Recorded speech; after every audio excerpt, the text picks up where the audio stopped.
কি হইতেছে এসব? আব্বু ওর কোনো দোষ নাই, আমি ইচ্ছা করে ওর লগে কথা কইছি। আর তাছাড়া ওর আর আমার মাঝখানে প্রেম ভালোবাসার কোনো সম্পর্ক নাই, আমরা খালি ভালো বন্ধু। সেটা আমি জানি। তাহলে ওরা মারতেছো কেন এমনি? ওর পরিচয় কি তুমি জানো? ওর সাথে খালাতো ভাই, ওর নাম সবুজ। তার চাইতে ওর আরো একটা বড় পরিচয় আছে। ও হইতাছে আমার চির শত্রু শিহাব ব্যাপারীর পোলা। আমাকে গ্রামে আইছে আমার উপরে প্রতিশোধ নিতে। তোমার লগে প্রেমের অভিনয় কইরা আমার এই সয় সম্পত্তি যা কিছু আছে সবকিছু দখল করতে আইছে। নাটক তো এতদিন তুই করছিস মন্ড, তোর দিন শেষ। আমি আসছি তোর জম হইয়া তোর শেষ না করা পর্যন্ত আমার শান্তি নাই। দেখছো মা, দেখছো তোমার সামনে দাঁড়ায় এই বেয়াদব পোলা আমার কিরকম হুমকি ধামকি দিতেছে।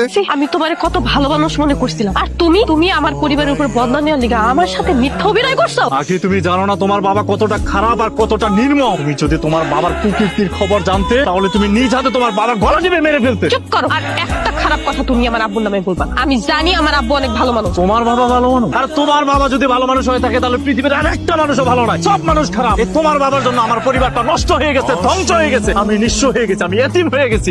আর পরবর্তী কাছে তুমি তোমার বাবা ভালো, তোমার বাবা একটা খুনি। শিহাব, শিহাব বাইতে আছো? বন্ধু তুই আইসস, তোর সাথে একটা জরুরি কথা আছে। কি কথা কইবি ক? আমার তো অনেক বড় সর্বনাশ হয়ে গেছে রে বন্ধু, আমার একটু উপকার তোর করতে হইব। এটা কোনো কথা কইলি? তুই আমার ছোটবেলার বন্ধু, তোর উপকার করবো না তো কার উপকার করবো? কি করতে হইব ক? তোর ভাবির ক্যান্সার ধরা পড়ছে। ইন্নানিল্লাহ, কি কস? ভাবির ক্যান্সার ধরা পড়ছে? হ, সত্যি কইতেছি। তার চিকিৎসার জন্য দেশের বাইরে নিয়ে যাইতে হইব। অনেক টাকার দরকার, মিনিমাম 20 লাখ টাকা। তুই তো জানোস আমার হাতে যে টাকা পয়সা ছিল, কিছুদিন আগেই জমি রাখছি, এখন প্রয়োজনে ওই জমি বিক্রি করে দেবো। এই জমি না কয়দিন আগে কিনলি, এটা বিক্রি করে দিবি? বন্ধু, জমি গেলে জমি পাবো, কিন্তু আমি সবুজের মায়ের কিচ্ছু হইতে দেবো না। তুই কোনো চিন্তা করিস না বন্ধু, আমি একটা ব্যবস্থা করবো। শোন বন্ধু, পূব পাশে 10 বিঘা জমি তুই বিক্রি করার ব্যবস্থা করে দে। এই উপকারটা তুই আমার কর। তুই কোনো চিন্তা করিস না, তুই ভাবির খেয়াল রাখ, আল্লাহ ভরসা। বন্ধু, এই যে এই বরাবর সিগনেচার করো। আমি তোমার কাছে অনুরোধ করতেছি, তুমি এখন এই কাজটা করো না। আমার কিছু হয় নাই, আমি ভালো হয়ে যাবো। খামাখা জমিটা বেচছো না, আমাকে ছেলের একটা ভবিষ্যৎ আছে, তার কথাটা তুমি একবার চিন্তা করো। তুমি বাইসা থাকলে এরকম অনেক জমি কিনতে পারো, আগে তোমার চিকিৎসা হওয়া দরকার। আম্মা আব্বা ঠিকই হয়েছে, তুমি আগে সুস্থ হও, তারপর আরো জমি কিনা যাইবো। ভাতিজা কিন্তু ভালো কথাই বলছে ভাবি, আপনার সুস্থ হওয়াটা এখন খুব জরুরি। আর আমরা তো আছি, তাই না? ভাতিজার ভবিষ্যৎ নিয়ে আপনার তো চিন্তা করতে হবে না। বন্ধু, এই যে এই বরাবর সিগনেচার করো। তারপর একটাবার তুমি চিন্তা করো, শুধু শুধু তুমি জমিটা বেচছো না। কইলাম তো আমার কিচ্ছু হয় নাই, আমি ভালো হয়ে যাবো। ভাবি সাহেব, আপনি বুঝতেছেন না, আপনার চিকিৎসা অনেক টাকা লাগবে। এই টাকা ব্যবস্থার লিগে জমিটা বেতন লাগতেছে। সিগনেচার করো, চিন্তা করো না। ব্যাপারী সাহেব টাকা পয়সা তোমার নামে পে অর্ডার করে দিব, রেস্টির পরে জমিটা পাওয়া যাবে।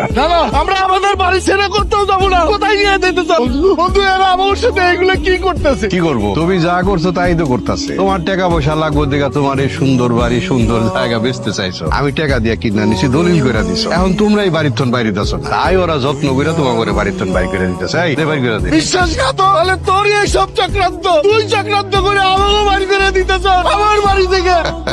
এরকম একটু একটু না করলে উন্নতি করা যায় না। অনেক দিনের খায়েশ আছিল, তোর এই সুন্দর বাড়ি সুন্দর জায়গা সুন্দর জমিগুলো আমার হইব। মৌকা পাইছি, মাইরা দিছি। তোর তো খুশি হওয়া উচিত, তোর বন্ধু এই কাম করছে। বন্ধু, একটা অনুরোধ করি বন্ধু, তোরে আমার এই ক্যান্সারের রুগী বউটারে চিকিৎসা করতে দে। তারপর বন্ধু, তুই যা চাবি আমি তোরে সব দিয়ে দেবো। বন্ধু, সময় আর নদীর স্রোত কারোর জন্য অপেক্ষা করে না, আমিও আর অপেক্ষা করতে পারবো না। এই জানা, আমার একটু গেটতে বাইর করে দিয়া, গেটতে বাইর করে দিয়া।